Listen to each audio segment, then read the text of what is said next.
ప్రస్తుతం రిటైర్ అయినటువంటి సిఈసి ఎవరైతే రాజీవ్ కుమార్ గారు చెప్పుకొచ్చేది ఏంటంటే ఎన్ఆర్ఐలకి స్థానికంగానే ఓటేసే విధానం రావాలి. అదే సందర్భంలో కోట్లాది మంది వలస కార్మికులు ఓటు హక్కు వినియోగించుకునేది రిమోట్ ఓటింగ్ విధానం తప్పనిసరిగా అందుబాటులోకి తేవాలి. దొంగ ఓట్లు ఒకే వ్యక్తి పలుమార్లు ఓటేసే వ్యవహారం సమర్థంగా అడ్డుకునేందుకు పోలింగ్ బూత్లు బయోమెట్రిక్ ధృవీకరణ ప్రవేశపెట్టాలి. ఇవన్నీ ఆయన ఎందుకు చేయలేకపోయాడు? ఆయనే కదా నిన్నటిదాకా పదవిలో ఉంది, సిఈసి స్థాయిలో ఉన్నాడు కదా, ఆయన చేయలేకపోయాడు. ఇప్పుడు నెక్స్ట్ వచ్చే వాళ్ళకి చెప్తున్నాడు. ఇదే మనం పవర్లో ఉన్నప్పుడు చేయలేంది నెక్స్ట్ వచ్చేవాళ్ళు చేయాలనుకోరు. ఇది ఒక ఆస్పెక్ట్ మంచిది, అవన్నీ అవసరం కూడా. అట్ ద సేమ్ టైం నేను అనేక సార్లు ప్రస్తావించాను, ఇదివరకు అయితే కనుక గ్రామీణ కక్షలు లేదా ఒక ప్రాంతం మీద కక్షలు ఉండడానికి అవకాశం లేకుండా చేశారు అప్పట్లో ఎన్నికల అధికార యంత్రాంగం.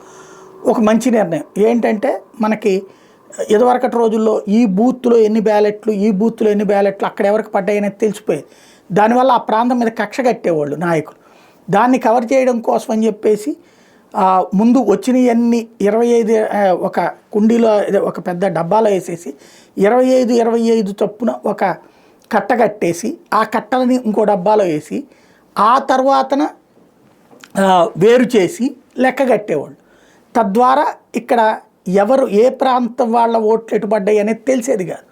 ఒక చక్కటి ప్రజాస్వామ్య సంప్రదాయం తీసుకొచ్చారు. తర్వాత ఈవీఎంలు వచ్చాక ఏ బూత్తు అంటే బూత్తు ఎక్కడ ఆ పరిధిలో ఉన్న 1000-2000 ఓట్లు అనేది అందరికీ తెలుసు.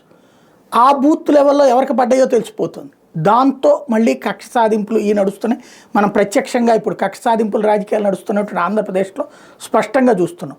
ఇప్పుడు దాన్ని సరిచేయాలి అన్నటువంటి రూట్లో దానికి ఏదో టోటలైజర్ అనే విధానం తేవాలని చెప్పి సిఈసి గారు చెప్తున్నారు.